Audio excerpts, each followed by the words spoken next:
Hello and welcome to another episode here of the Corner 3 on Pittsburgh Sports Live in the Beaver County Auto Studios. Cale Berger joining me, Mike Asti filling in for Alan this week. And back again on this. Yes, It's been a while. making your long-awaited return.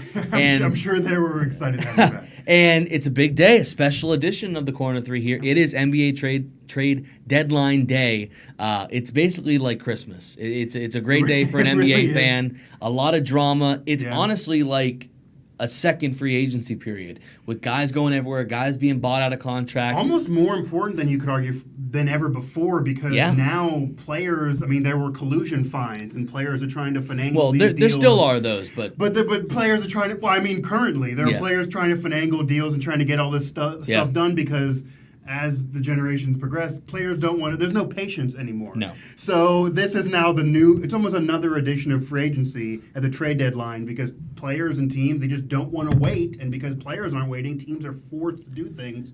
This almost symbolizes how much players are in control of the NBA. Well, it's how something important the trade deadline is. Exactly. Then free agency, where it used to be the trade deadline, you move a little pieces. The free agency period in the summer would be the big deal. Well, it's a phenomenon that a lot of are dubbing and have called over the last few years a phenomenon called pre-agency, where 2 years, a year and a half before your contract's up, players are already starting to think of where's my next move, where can I go, because it's all about winning a title right now. Right. That's what everyone's focused on, and the money's not as big of an issue. The location's not as big of an issue anymore for players. It is literally about winning titles and playing with your buddies and honestly enjoying yourself.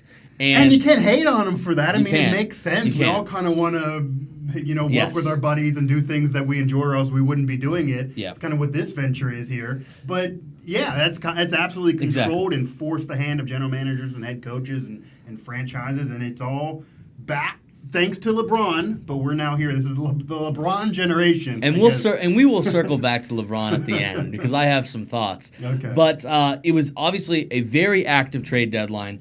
Not going to be able to get into every minor trade transaction because there were a ton of them. It seemed like every team was active on the day. But the first one I want to touch on, one that actually happened about 3 hours after Alan and I had recorded last week, kind of the unofficial start to this free agency period, was Kristaps Porzingis being traded from the New York Knicks to the Dallas Mavericks. The deal ended up being Kristaps, Courtney Lee, and Tim Hardaway Jr. going to the Mavs. Dennis Smith Jr., the second-year point guard, DeAndre Jordan, and Wesley Matthews being sent to the Knicks. My initial thoughts here were, what are the Knicks doing? I know they're trying to go after free agents, trying to create cap space. They were going to have to probably sign him to an extension this offseason because he wasn't going to take that $6 million or so qualifying offer. But Kristaps Porzingis, even though he's missed the entire season with a torn ACL, with modern medicine, the guy's going to be fine. With modern medicine. I was a little surprised to see that they dealt Kristaps, but what had happened was, and what it came out was that they had a meeting with management. He decided, trade me, I don't want to be here. Right. But it seemed that a deal had been done an hour later, so clearly this is something they'd been planning for a while. They had already been in talks with Dallas, something that had previously been set up. And listen, if you're the Knicks, more power to you. Go and get all your cap space. If you have hopes that you can sign Kyrie, LeBron. If you have hopes. If you have the hopes that you can sign they always do. Kyrie, AD, and Kevin Durant, that's fine. Right. But I think Kristaps is one of the best young big men in the league. He is so versatile. He's so strong. He seems to be a level-headed guy, honestly, just that got kind of fed up with the circus that is the Knicks, which anyone would get fed up with that. You would think so, So really perplexing there, but I think the move by Dallas to get rid of that expiring contract in Wesley Matthews, get rid of DeAndre Jordan, who was making a decent amount of money, bring in Kristaps to pair with your new star in Luka Doncic, that European duo that is going to be the future of this franchise, and getting something for Dennis Smith Jr., who is a guy that has a lot of potential, but really had no place in Dallas because he's a scoring kind of playmaking point guard. Yeah. Well, they have a guy that can create for others and also get his own shot in Luka Doncic, who's even better. I think they realized there was no place for him in their plans for the future, so they decided to part ways. And honestly, that was a really great move by the Mavericks. And for the Knicks, this is what they wanted, and they got the deal done. So kudos to them for getting their cap space they desire so much. Yeah, when I first saw this deal, I'm not a Nick fan by any means, but I almost was mad for Nick fans because it's almost he's the one piece that actually was correct during the Phil Jackson era, and that was a piece, and that was a draft that was heavily criticized at the time. People forget that Knicks fans didn't want Kristaps Porzingis at the time. They booed. Smith They has booed. multiple rants if you want to search on Google or YouTube about how much he didn't want Kristaps Porzingis. They became famous, and then it became as years go by that it clearly was a superstar in the making. And when he's healthy, he clearly can be a phenom in this league. And it was a great move, and it actually worked out for the Knicks. And then to have it all collapse and have it really mean nothing. And I get that it does provide them all this cap space, but it's hard for anyone really to believe the Knicks are actually going to get Kyrie or get Anthony Davis. And maybe there's some validity there, but they have swung and missed at so many free agents over all these summers when they're always in the conversation and they always have cap space for these guys. Even going back to 2010, they didn't get LeBron. They brought in Amari Stoudemire. And the issue is... And Melo. And when you... Well, By Melo trade, off the trade. But when you clear all this cap space, here's what people don't get. It's not just swinging and missing and, okay, you missed, no big deal. If you clear this cap space, you got to bring somebody in. You have to use it. So if you don't get the LeBrons or you don't get Kyrie or Anthony Davis, they got to give that money to somebody. And if somebody is not to their level, they're then just wasting the money and they're screwing themselves for the next decade. Well, to your point, I mean, we just saw them trade away Tim Hardaway Jr. and Courtney Lee. There you go. Those were the last two guys that they had cap space. Couldn't use it on any big-time free agent, had to use it somewhere. They ended up giving like $20 million to Tim Hardaway Jr. Yeah, it was unbelievable. Who does not deserve that at all. No, I mean, more power to you to get your money, but yeah. And so it kind of sucks. I get what they're doing, but then the other end of it is, which I guess has to give some defense to the Knicks. They almost were forced to because we opened up the show saying that players control the league now. If Porzingis goes into them and says, not only do I not want to be here, but there are reports that he actually told them to their face, I'm going to call AD and Kyrie and say, don't come here. I don't want to be here. I'm going to actively screw you up. So if that's what's happening, then your hands are tied. You can't have that guy doing that throughout a summer that you're trying to fix yourselves from decades of mediocrity. So they had to do it, and they were proactive in doing it very quickly. It's weird that we apparently didn't know about all this drama with Porzingis over the years because we know about everything. Well, he did. Fans and media. I know that. I believe the end of his rookie season, he did skip his exit interview. And who cares? Phil Jackson was mad, but it almost appeared that once Phil Jackson was no longer there, he'd be happy. That he had a problem with that era, he had a problem with the Melo situation, how he was handled. It didn't appear that this was getting this serious now, but the Mavs on the other end are for real, at least for the future. I mean, we thought they were kind of dead in the water. The post-Dirk era could actually be thriving again with Luka Doncic and Porzingis and that European style back on the Mavs for the next generation. They could be kind of the Mariners of the NBA where they're the hotbed of European players. Yeah, it's really exciting because the Mavericks are a team that they never really full-on went to the rebuild. They bided their time. No. They didn't panic and fire Rick Carlisle when things weren't great. I think is a very underrated coach. Mark Cuban, give him credit. He was patient.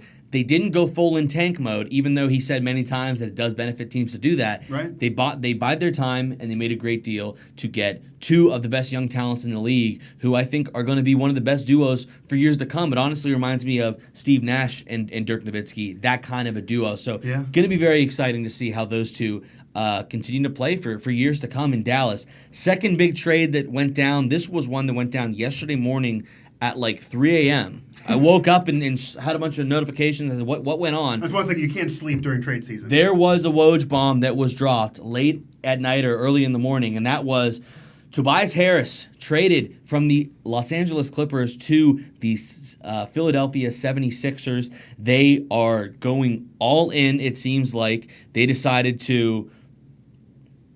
You got the... So, there you go. There it is. There you go. A lot of Woj bombs to get through. Exactly. There were many. A little preview there for you from what's coming up later. The full details of the deal, Tobias Harris, Boban Marjanovic, and Mike Scott, who, let me tell you right now, Mike Scott, we know that name, one of the best nicknames I've ever heard that I just stumbled upon yesterday.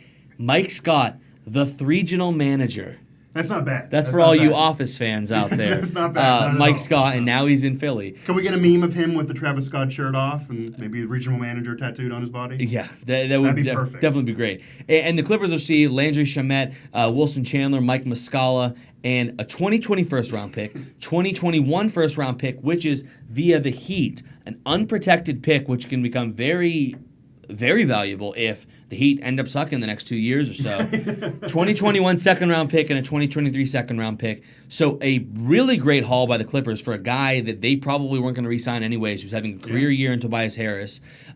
Narrowly missed out on being an all-star. This is a 3-month rental. He's not going to re-sign with the Sixers. But they are deciding to go all in, and now they have a starting lineup of Ben Simmons, J.J. Redick, Tobias Harris, Jimmy Butler, and Joel Embiid that looks like they are the favorite now.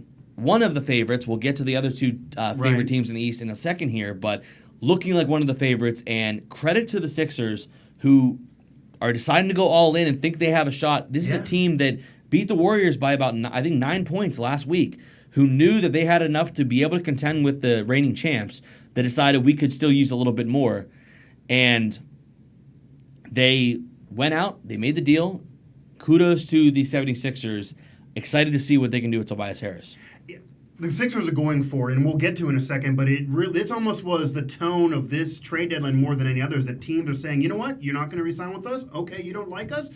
We're going to still employ you for the next few months to try to really, really go for it, because they understand especially in the East. What actually, and really, this all triggers from LeBron being with the Lakers. LeBron no longer being in the East really opens the door for the Sixers, the Raptors, who we'll get to, the Celtics, etc. Those teams to really say, hey, we want to go for it now because our roadblock is gone, and this is our opportunity to finally seize the day. Great move by the Sixers to finally find those pieces they didn't have last year in the playoffs, going back even to bring in Jimmy Butler, who they thought maybe could be a closer and get some outside shots for them, but this is that same type of mold and similar mentality. And then it really also brings up an interesting question. What do you think this does for the Clippers moving forward in their future? Because Jerry West is a wheeling, dealing son of a gun, and there's always conversation of him trying to clear space and get involved in conversation with Anthony Davis or others, Kawhi Leonard even, in the summer, that if these guys can't get to the Lakers and they love Los Angeles so much,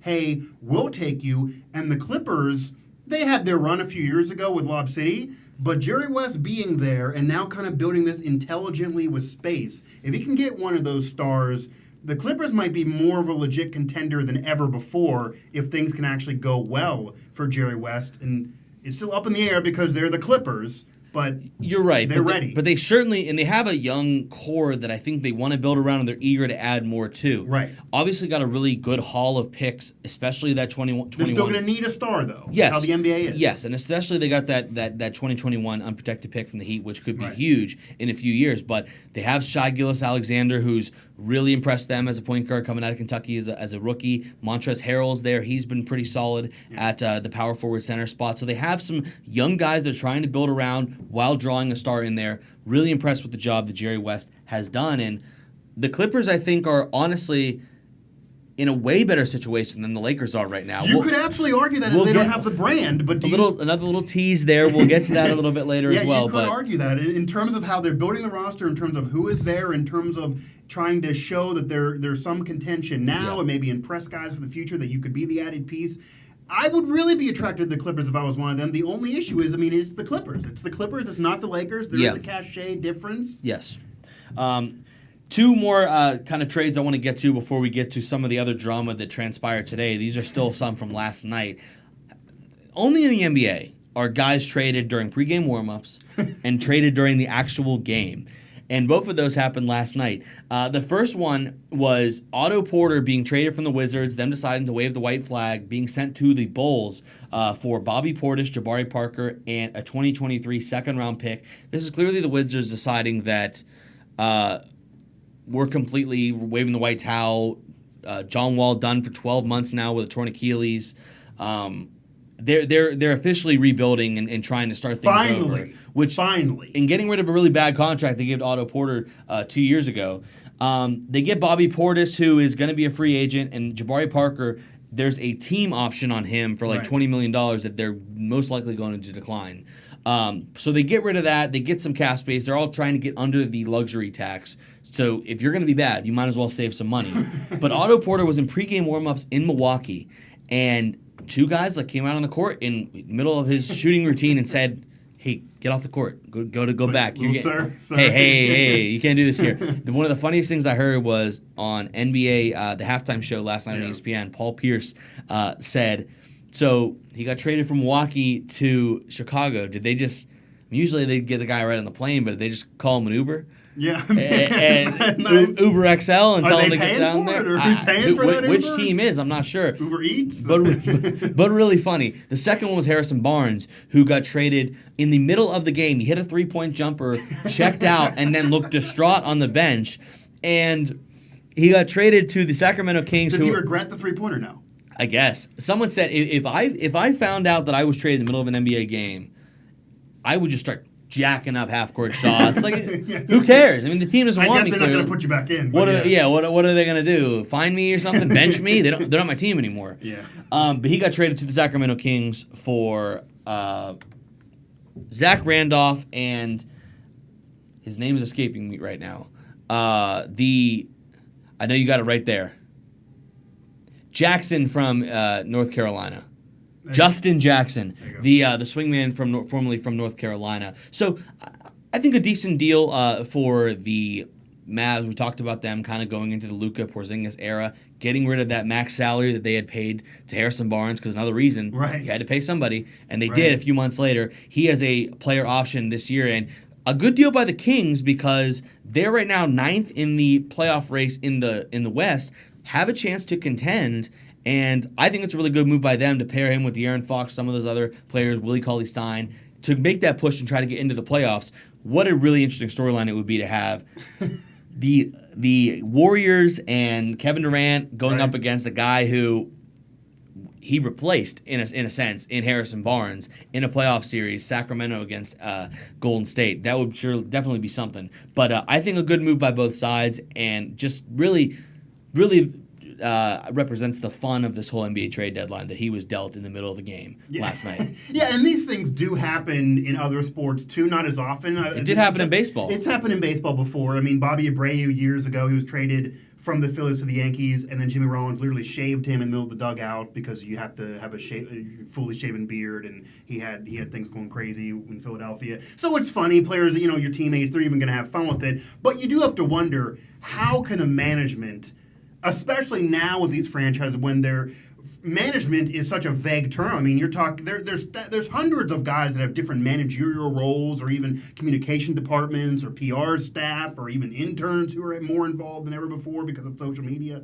How did nobody say to somebody, "Hey, do you have this? Maybe we shouldn't play him. Hey, when we should let him know." Or, "Hey, what's going on?" Or, "Hey, do you got anything for me?" There's no way things materialize in a half of basketball. Like, the game started and they got a call. There's no way that happened. So, but I agree. Like, there got to be some way to avoid it. And I guess players are so used to this now that it almost becomes a joke with them. They're handling it relatively well. But it does get to the point where if I'm an agent of one of these players, I might get a little mad. I mean, that's borderline disrespectful. It's a bad look for sure. It's certainly a bad look. And honestly, with the players having so much influence in the NBA these days, that also means the agents have more influence because Rich Paul, etc., Clutch Sports, they're really involved. And if you do this to one of their clients, I'd imagine heads are going to start rolling. So I would advise NBA teams to stop doing this or avoid it as much as they could. Sometimes you can't. It's funny. We love it. But still, it's a little crazy. It is interesting, the Kings, being able to exodus Zach Randolph and how they kind of were. They were an entertaining team in the beginning of the year. I mean, they were a competitive team. I believe they're right now. They're like 25 and 23. Like they're the ninth seed right now. Yeah, and people thought ahead of the Lakers, they might have been one of the worst teams in all of basketball. So they're at least a competitive team that's actually getting involved here, and it again speaks to the Mavs, who it's hard to not see them as major winners of this entire deal, especially for not what you can get now, but for the future. They were able to really do that, a thing that most franchises cannot do, especially if you're not Los Angeles or those major markets where you don't have prestige, where they're able to rebuild, they're able to move on from eras, but also able to do it while staying competitive, while building to the future. Mark Cuban, I guess he's hypocritical to his original comments on tanking, but overall, they really were a sound managerial group in terms of how they administered this deadline to also work for the future, because a lot of teams were using this deadline for now, and I don't fault them for doing it, but the Mavs were able to really do now and the future. Yeah. That wasn't what everybody was able to get done. So props to them again. And we alluded to the contenders in the East really going for it this year. We already talked about the Sixers, who also shipped off Markelle Fultz. We had talked about him a few months ago. We did. And you know what? They finally did it. They shipped him off to the Orlando Magic, who feel that he can be kind of a I don't know. The Orlando seemed like a low weird risk, high reward kind of I guy guess. that they get their coaching staff on him. The Sixers received Jonathan Simmons in return. So I like that move. Good for both sides. He definitely needed a change of scenery. It seemed like that was the one move that we all knew was going to happen eventually months ago. That maybe this deadline just made sense for it to be when it happened. But everything the Sixers are doing, there was no longer a place for him any longer. So it was a detriment to him. I don't know how much long term he'll have in Orlando. It probably is going to be a low risk, high reward. A year or two, they get to see what's going on, and then maybe they do the same. I hope he's not a journeyman that gets shipped off year after year, because that's now a risk. Yeah, you hope the best for him. Hopefully, a change of scenery will help him a lot. But we talked about the teams that are going for it in the Eastern Conference, and another one in addition to the Sixers, the Toronto Raptors, who decided to ship off Jonas Valanciunas, DeLon Wright, C.J. Miles, and a 2024 second-round pick for Memphis Grizzlies center and one of the best players, I think, in their entire franchise history in Marc Gasol. Marc Gasol now to solidify that starting lineup for the Raptors. So now you're looking at a starting lineup of Kyle Lowry, Danny Green, Kawhi Leonard, Serge Ibaka, and Marc Gasol. Not the guy he once was, but still a guy who can shoot from the outside, a very versatile offensive player. He's definitely not as spry as he was. For sure lost a step. But he can also defend the rim as well, and that's something they desperately needed. So I think a really great move by the Raptors, who another team, like we said, going all in, realizing there's an opportunity this year to get to the finals, a team that thinks they can contend with the Warriors because of the cast of characters that they have, and I think a great move by the Raptors. The second trade I want to get to here as well, the Milwaukee Bucks. Right now, the number one seed in the Eastern Conference, led by an MVP candidate in Giannis Antetokounmpo, who, little side note. Again, you pronounced that so well. Congratulations. I appreciate that. Congratulations. If you work on that in the mirror, do you look in the mirror and try to pronounce his name? I would be lying if I said I had. Okay, I figured. Okay. But a little side note, Giannis went 3 for 3 from beyond the 3-point line last night. How about that? Okay. That's one facet of a game that's not there. So that's my nightmare. He'll be a full Greek. He'll be a full freak. That is a nightmare for sure. But they made a trade today, sending Jason Smith, Stanley Johnson, who they had recently acquired in a Thon Maker for Stanley Johnson trade with the Detroit Pistons. Jason Smith, Stanley Johnson, and 4 future second-round picks to the New Orleans Pelicans for Nikola Mirotic, not Anthony Davis. For Nikola Mirotic, but Mirotic is a guy that the Pelicans added last year to help them in their playoff run. A guy who can defend, he's versatile, he can shoot the three, really the prototypical stretch four, and now adding that to a team that was already shooting the three very well, giving them more depth. I think this is a beautiful move by the Bucks.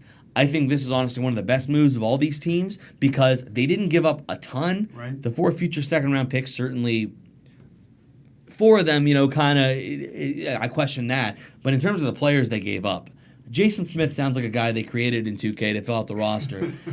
And Stanley Johnson was a guy that he really wasn't doing anything. So a great move, I think, by the Bucks and just positioning themselves once again to continue this run they've been on, to continue to be the number one seed. Yeah. And I'll tell you right now, the Celtics were not really active at all, but it is going to be an absolute bloodbath in the playoffs between the Raptors, the Sixers, the Bucks, and the Celtics. And the Celtics are still a great team and still very, very deep once they figure things out. And I'm sure they're going to get involved in the Anthony Davis sweepstakes in the future, even though they weren't now. We'll get to that. Which we'll get to that. And that was, they weren't able to be involved right now, which we'll also get to.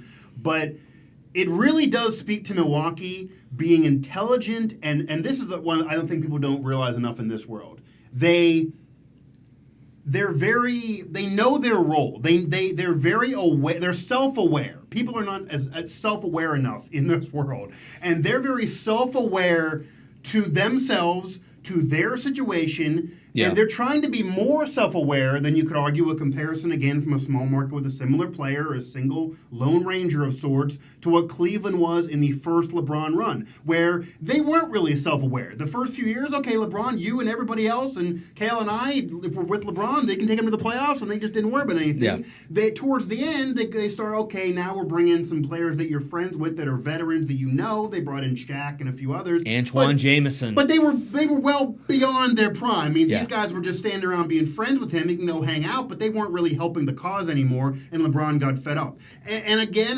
the Greek Freak's a different personality. It might not be as much of an issue. He might not be trying to leave as much. Doesn't have as many friends around the league that he's talking with, at least that we're not as familiar with, unlike LeBron. But it's a small market with one legit star, great players around him. They're able to get in the playoffs before with this. They want to get in the playoffs, go even further now. They have an opportunity to do that, but they're aware that we are still a small market. He still could leave, and we don't want to risk everything right now to ruin our future. So they were able to be aware. They were a small market, try to find some ways to impress him. Maybe they did enough to maybe have him be interested in building with this current team, and to see what they really can do now and get some pieces around him, because they're also aware they have to get pieces around him to try to win, because this is really the time with him being so dominant as he is right now, being an MVP candidate, and you got to get that, wow, he's still with you in Milwaukee. So love everything they did for sure, and it does elevate them a little bit to have more of a chance in the East, because I've been down on their overall chances in past shows in terms of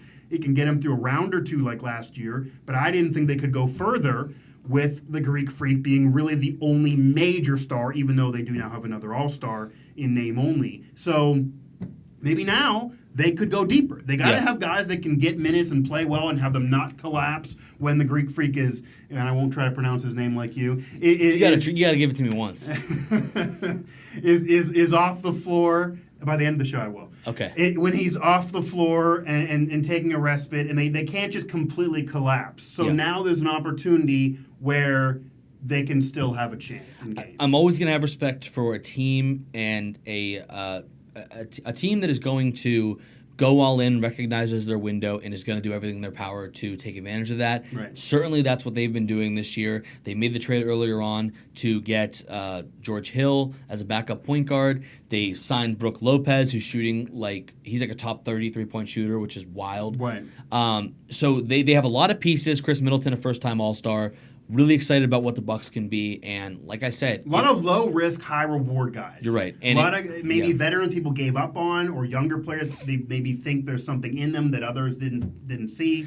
That's what you got to do if you're Milwaukee. It is certainly going to be a lot of fun as the Eastern Conference playoffs unfold. But we got one final topic to discuss, Mike, and that is... Who could that possibly be? I don't know. That is I think the only person that didn't get traded. NBA trade deadline show? This trade deadline cycle, and that is Anthony Davis. Right. Now, it's well documented how this saga has gone between LeBron, Anthony Davis, Clutch Sports, the Lakers, the Pelicans.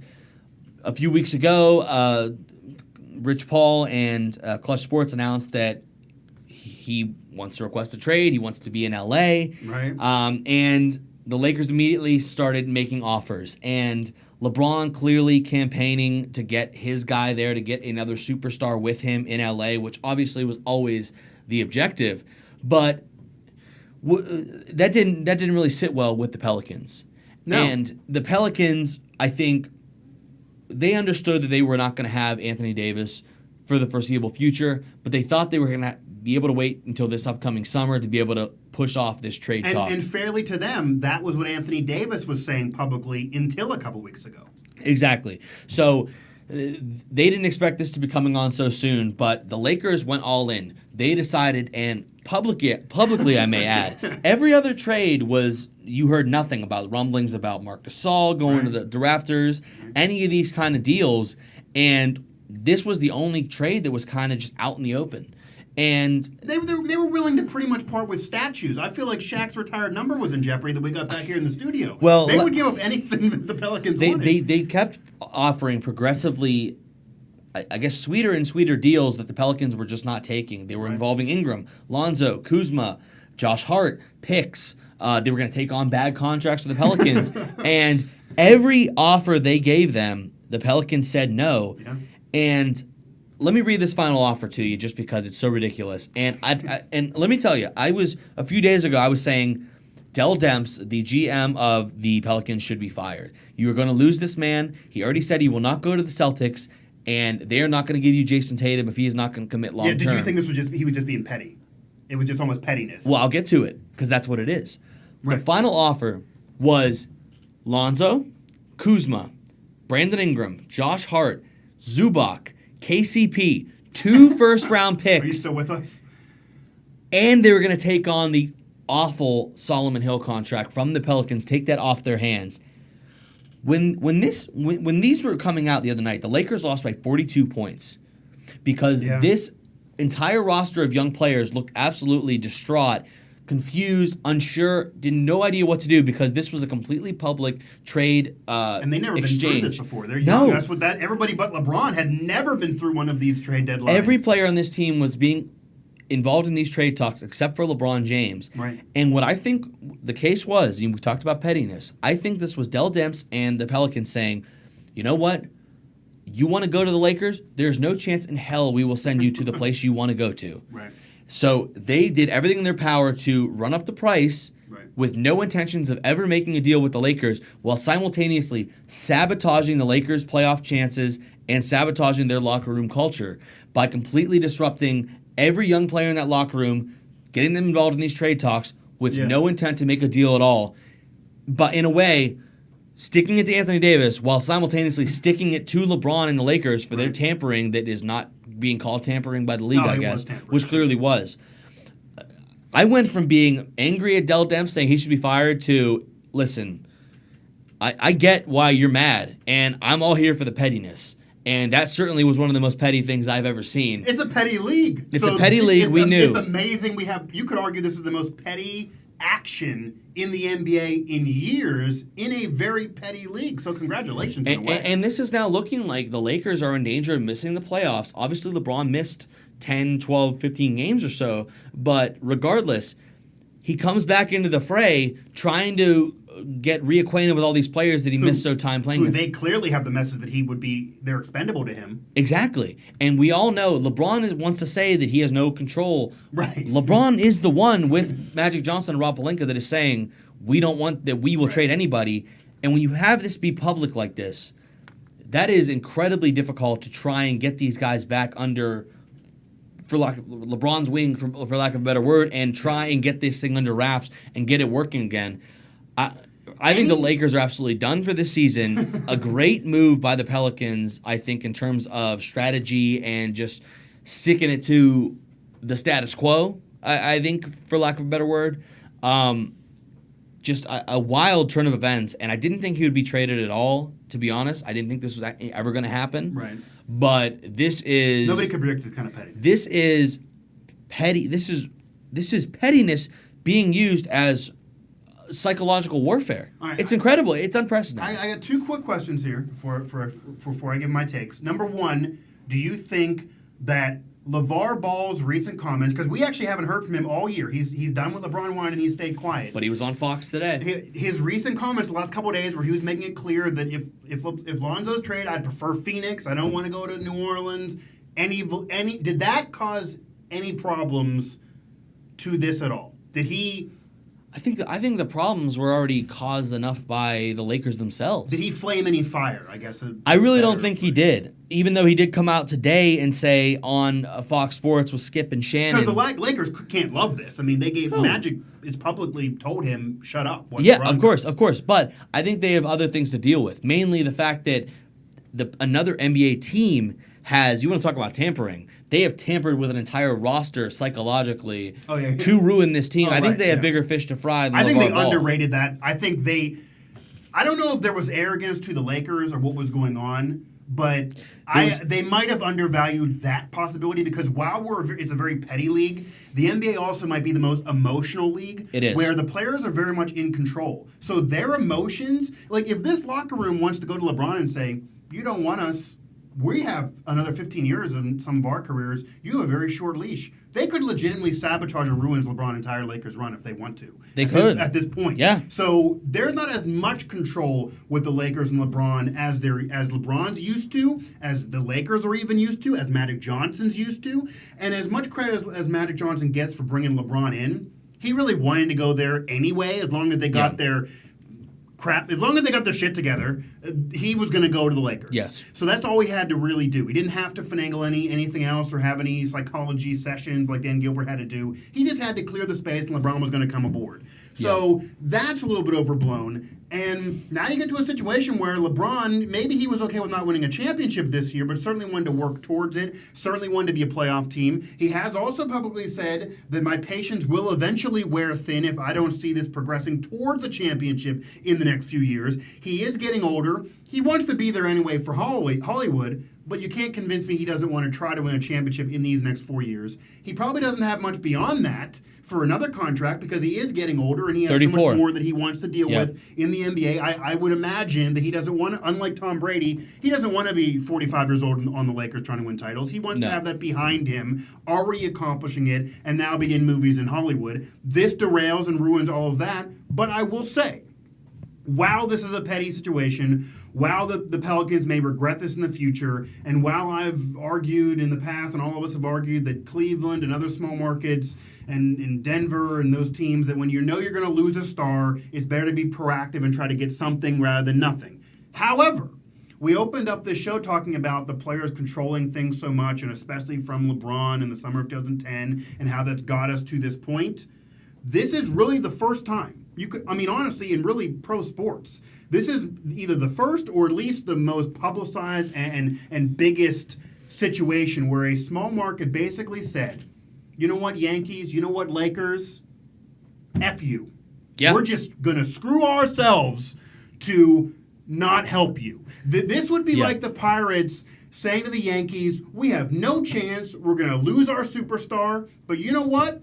We're just not going to be your minor league system any longer. And obviously, there's no salary cap in baseball, and there is one. It's different in the NBA. But there's a disadvantage for the small market teams.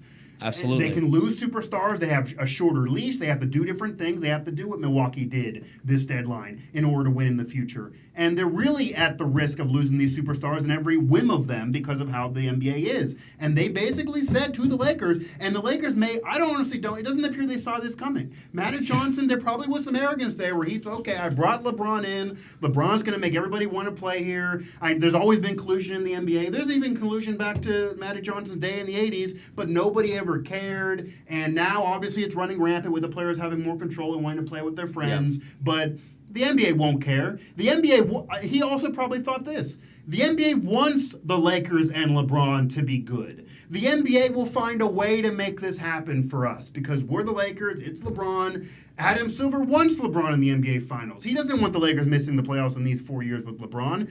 It'll work out for us because it always does when I'm involved. Everything I touch turns to gold. It always does with LeBron and these friendships and this collusion. And for really the first time of LeBron's career, this is the first time he didn't get what he wanted. Yeah. And that got to be catastrophic mentally for them. And it really could be a problem for this entire era of LeBron with LA. And it may ruin the Pelicans, but honestly, as much as, yes, it's a big haul, you want to get those players. Some of them even getting Rondo back was involved in one of the moves. Lonzo's a player that, while he gets so much criticism, I think he actually could still become a solid piece. Kuzma is potentially a star in the making. Kuzma's the best one. Absolutely the best player in that deal, who previously, a year ago, a lot of conversation around the Lakers he's untouchable like LeBron. And now he became somebody they're willing to trade to try to get this done now, which to me tells you multiple things. Number one, the fact they're willing to do all that, LeBron's more desperate than he wants to let on. LeBron wants this to get done now. Yep. LeBron is not as patient as he previously was. LeBron very well might have went to Magic Johnson a couple months ago and said, hey, you might have some time. I'm not waiting around. You got to get this done quicker.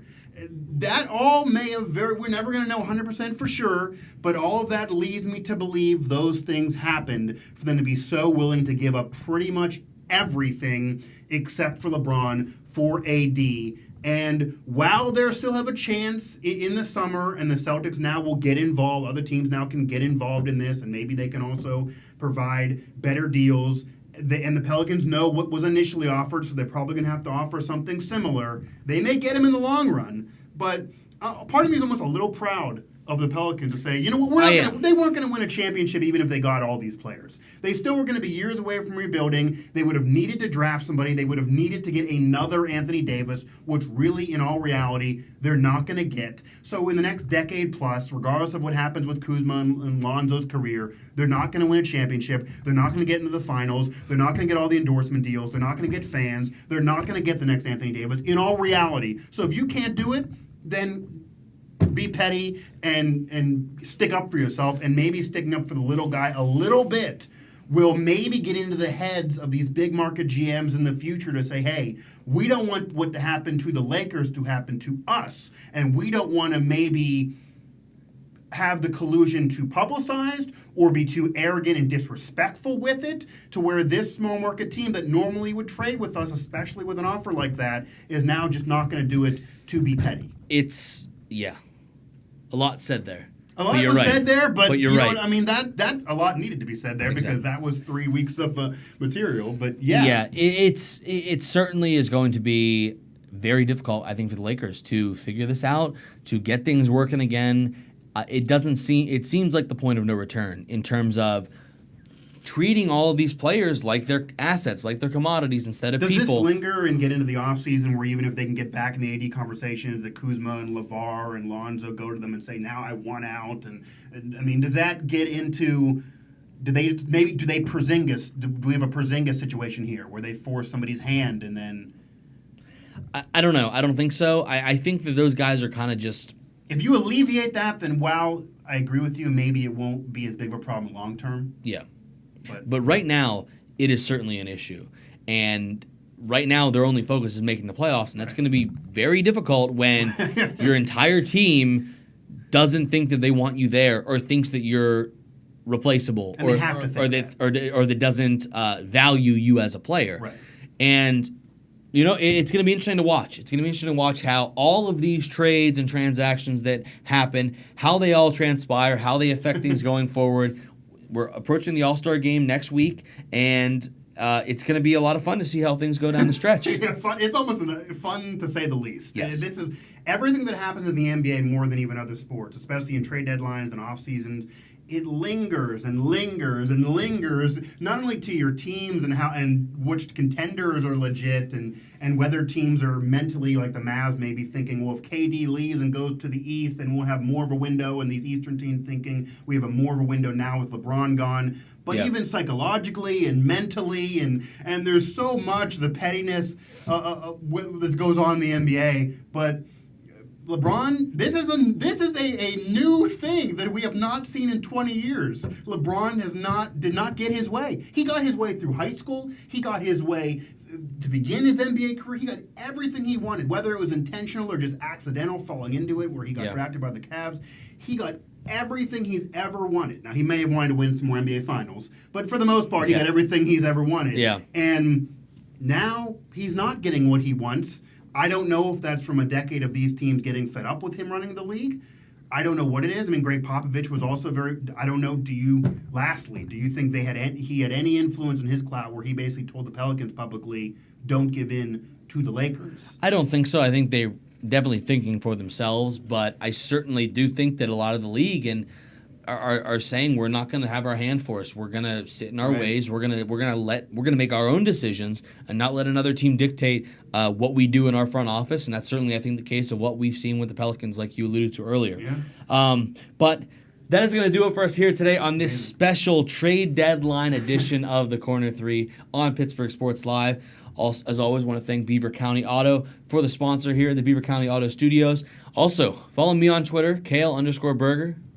At Mike Asti 11 on Twitter. You can bring us all the hate mail if you want. But please don't. We're all about being nice here. Make sure you subscribe. Helps us out a lot here. Helps us keep the lights on in this place. Literally. And for that, once again, Mike, thank you for joining me on this edition of the Corner 3. We'll be back next week here on Pittsburgh Sports Live.